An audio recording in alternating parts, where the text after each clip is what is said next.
법을 누구보다도 쉽고 재미있게 설명해드리는 법선생TV, 저는 송글송글입니다. 오늘은 얼마 전부터 핫이슈로 떠오르고 있는 유언 대용 신탁에 대해서 알아볼 텐데요. 이와 관련해서 말씀 나누실 허윤규 변호사님 모셨습니다. 안녕하세요. 안녕하세요. 네, 변호사님, 유언, 대용, 신탁 각각 단어는 알겠는데 유언, 대용, 신탁 뭐죠?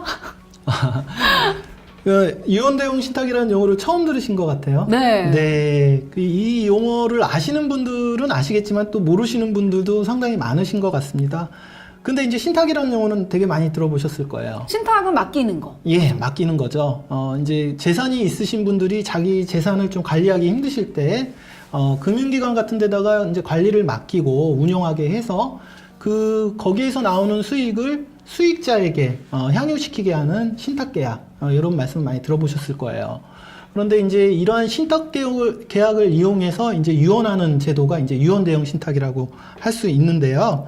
그러니까 부모님들이 그 재산을 물려주실 때 유언으로 보통 물려주시지만은 후에 말씀드리겠지만은 유언에 좀 불편한 점이 있기 때문에 최근에 신탁법상 도입된 제도가 유언 대용 신탁이고, 좀 간단히 말씀드리면 부모님께서 살아생전에 제3자하고 신탁계약을 체결하셔서 자기 재산을 맡기시고 관리를 맡기시고 거기에서 나오는 수익을 살아계실 때에는 본인이 이제 노후 준비, 그러니까 노후를 대비해서 쓰시다가 본인이 돌아가시면 수익자, 자기 자녀들이 보통 되겠죠. 자녀들한테 원하는 대로 물려줄 수 있는 제도가 유언 대용 신탁 제도라고 보시면 될 것 같습니다.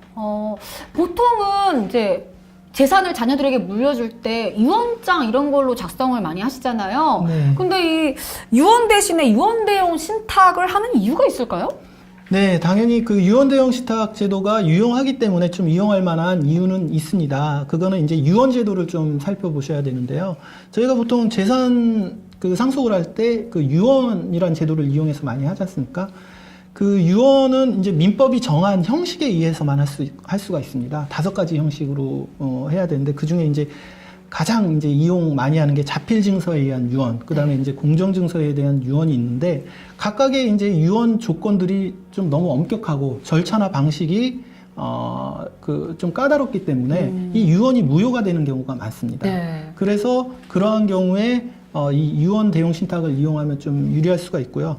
또 유언 제도에서 좀 불편한 점이 뭐가 있냐면은, 그 상속인이 자기가 이제 재산을 상속할 때 여러 가지 조건을 달고 싶을 때가 있습니다. 뭐 요즘 흔히 얘기하는 효도 조건을 달아서 유언을 하고 싶거나, 아니면은 또 다른 경우는 그 자기 자녀가 아직 어린 경우가 있을 수 있습니다. 뭐 초등학생이라든지 아직 유아인 경우가 있는데, 네. 경우에 따라서 자기가 이제 건강이 안 좋아서 곧 이제 뭐 시한부 인생을 뭐 극단적으로 얘기해서 시한부 인생 선고를 받으신 분 같은 경우에는 자기가 죽었을 때 이 미성년자인 자녀가 그 재산을 관리할 수가 없기 때문에 그 자녀가 성년이 될 때까지 좀 대신 관리할 그 재산 관리자를 지정을 하고 싶어도 유언 같은 경우에는 그렇게 할 수가 없습니다. 그 외에도 여러 가지 경우가 있는데, 그러한 경우에 그 유언이란 제도는 한계가 있고요. 그리고 가장 큰 이제 문제점은 이 유언을 하시고 나서 그 다음에 돌아가시기 전까지의 기간이 있을 수밖에 없지 않습니까? 뭐 짧으면 1년, 뭐 길면은 10년이 될 수도 있고, 언제 돌아가실지 모르니까 그 사이에 권리관계가 변동이 될 수도 있습니다. 뭐 예를 들어서 부동산을 유언으로 남겼는데 그 사이에 그 재산을 처분해 버린다거나 하면은 등기를 할 수 없는 경우도 생길 수가 있고요. 또 유언 재산 중에 예금 같은 경우에는 돌아가시고 난 다음에 상속인들이 그 예금을 찾아야 되는데, 현행 이제 금융기관에서는 그 예금을 찾을 때 개인 상속인 단독으로 찾을 수가 없고요. 모든 공동 상속인들의 동의서를 받게 돼 있어서 그쵸. 여러 가지로 뭐 불편한 점이 좀 있을 수 있습니다. 이런 경우에 유언 대용 신탁을 이용할 수 있겠다고 말씀을 드리겠습니다. 네, 다양한 유언 방법이 있는데 그런 단점들을 보완하기 위한 방법이 유언 대용 신탁이다, 이렇게 말씀하셨어요. 예, 맞습니다. 그래서 이제 유언과 달리 생전 신탁으로 부모님들은 자기 재산을 제3자인 수탁자에게 재산권을 이전해서 맡기시고, 부모님들이 돌아가시면 수탁자가 마치 유언 집행자가 돼서 부동산 등기나 예금 분배 업무를 담당하기 때문에 유언에서와 같은 집행의 어려움은 거의 해결이 된다고 볼 수 있죠. 그런데 변호사님, 최근에 유언대용 신탁과 관련해서 흔히 유류분을 피해갈 수 있다 이런 판례가 나왔다고 들었는데 이에 대해서도 설명해 주시면 좋겠습니다. 네, 송골님이 그 판례도 알고 계시는군요. 검색해봤죠. 네.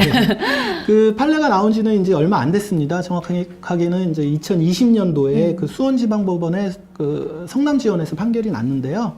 지금까지도 참 회자가 많이 되고 있는 판례입니다. 네. 이 부분을 알기 위해서 이제 유류분 제도라는 거를 아셔야 될 것 같은데, 뭐 이미 송골님 정도 되면은 유류분 아실 것 같아서 그쵸? 좀 설명은 생략을 하고, 보통 이제 유언으로 재산을 남기게 되면은 그 유류분 제한이 있어서 부모님들 같은 경우에 내가 그 이쁜 자녀한테 재산을 몰아서 물려주고 싶어도 그 유류분 제도 때문에 그 다른 상속인들이 유류분 청구를 할 수가 있거든요. 근데 이제 이런 유언에 대해서는 유류분 제한이 있지만 이 유언 대용 신탁을 이용하면은 유류분을 피해갈 수 있다는 판례가 나왔다 해서 요즘 얘기가 많이 나오고 있는데요.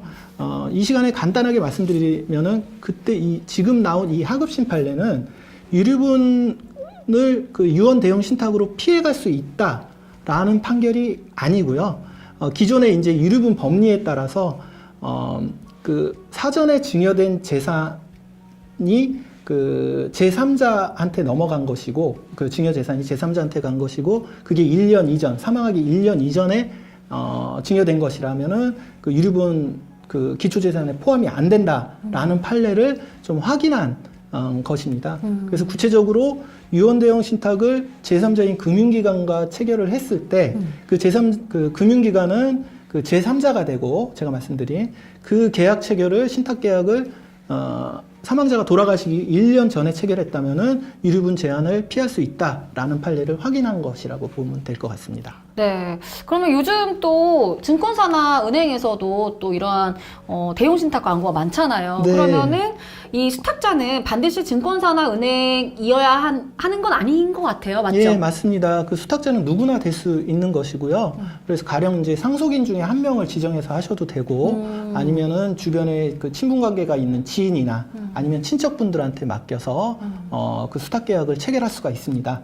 다만 그 금융기관 같은 경우에는 그 아무래도 큰 조직이다 보니까 변호사님이나 아니면 세무사님 기타 이제 전문가들이 포진을 해 있기 때문에 보다 이제 전문적인 서비스를 받을 수 있다는 장점은 분명히 있고요.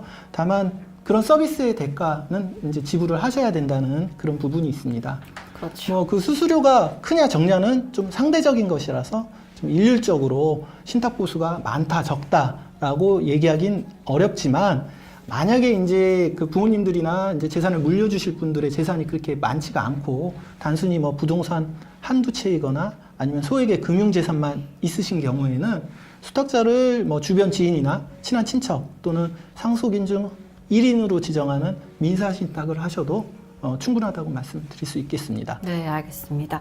그러면은 유언대용 신탁을 이용할 때 주의할 사항 같은 게 있을 것 같아요. 네, 그 대용 신탁을 계획하고 계시다면은 그 자신의 재산 규모와 또는 종류에 따라서 수탁자를 누구로 지정할지 꼭 그 주변에 이제 그 전문가들, 변호사님 같은 전문가들과 상담 받으시는 것이 좋겠다고 말씀드립니다. 네, 아무래도 이 수탁자가 있어야지만 또 유언대용 신탁이 가능한 거니까 누구로 지정하느냐에 따라서 네, 중요한 사항인 것 같습니다.